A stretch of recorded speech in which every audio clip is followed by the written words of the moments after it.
Discover 203K renovation loans and essential financial tips for buyers with Ken and Steve. Hi, everyone. I'm Ken Hoffmaster. I'm a realtor proudly serving Pennsylvania and Florida. I'm joined today with Steve Slaski from Cross Country Mortgage, and we're going to be discussing other essential financial tips. Steve, could you kindly introduce yourself? Yeah, Ken, honestly, thank you very much for letting me be a part of this with you. My name's Steve Slaski. I've been doing mortgages since 1999, which is a long time. I personally invest in many properties, do construction projects as well.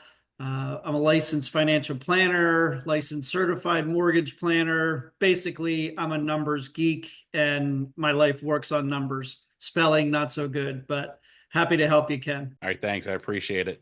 So, a lot of people ask me about financing renovation loans Yeah. new, and new construction.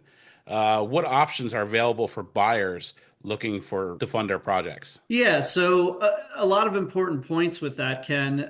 We've got a market that is short on inventory, which is a fancy way for saying there's no freaking homes out there to buy. So sometimes if you like the footprint that the house is in, there's a loan program that we have that's called a 203K, which is a renovation loan. The very simple answer to that is that if you buy a house at $100,000 and it needs $50,000 in work, we can give you a loan to close on the 100,000 and then also give you 50,000 to renovate it, as long as at the end the house is worth at least the 150 or generally in that range. Okay, great. So, another topic is savings challenge for beginners. So, Yeah.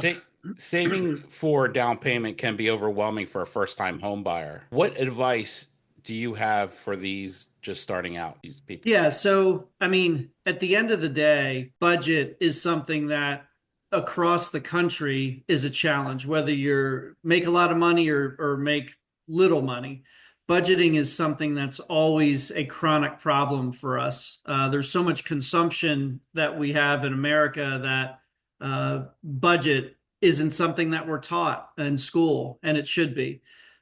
So I do a lot of classes, a lot of, high school and college classes, and even senior citizen classes that really just focus on budget. And I can give you a whole bunch of this is what you should do, but it really is catered to every person individually. And it's something that a one-on-one meeting, we do that for free.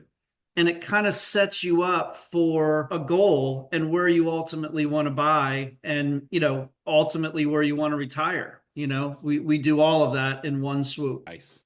So another one is buyers want to renovate without breaking the bank. So what financial strategies are best for smaller budgets? Yeah, I mean, financial strategies for smaller budgets is kind of the name of the game right now when you got, gas prices, grocery costs, everything is much higher. Even the materials for the renovations are high.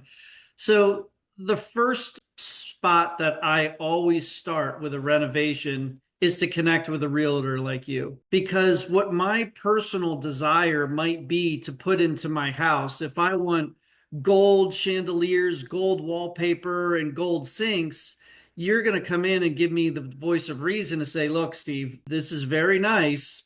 Actually, that wouldn't be nice, but this may be very nice to me, but you're going to lose money on this property because you're going to put in more than what the value of the property is going to ultimately sell for. So this is another topic, big one. So through all the excitement of purchasing a home before closing, people like to go out and it can lead to big purchases. What advice do you have for that? So I think it ties into one of the previous topics we talked about, which is budgeting. If you're always going to hear me talk about a plan, right? So if it's New Year's Eve, my plan is I'm going to eat better, I'm going to exercise more, I'm going to watch my budget.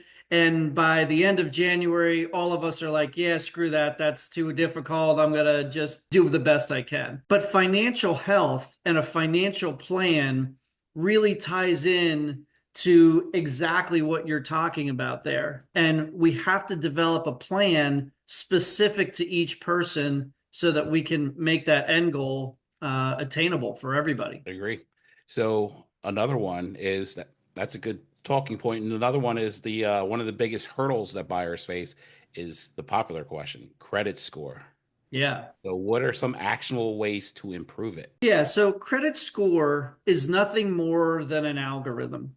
And an algorithm is just a fancy way of saying pattern. So when you're developing a credit score, the credit reporting agencies, TransUnion, Equifax, and Experian go off of just your pattern. So if you've got $1,000 credit card limit and you put $1,000 bill on that and you pay it off every single month, but I pull your credit at the point where you owe $1,000 on that credit card, your credit score is going to drop a lot because the usage of your credit is 100%. They're saying, man, this person's in trouble. So it's all about a plan. Again, everything you're going to hear me say is about a plan. You always have to have a plan. Exactly. Generally speaking, the credit limit you have, you want to keep your balances 20% or under. And the obvious is pay your bills on time. You know, that's going to really help your credit score. Yeah, definitely. Any questions on that, feel free to reach out to Steve.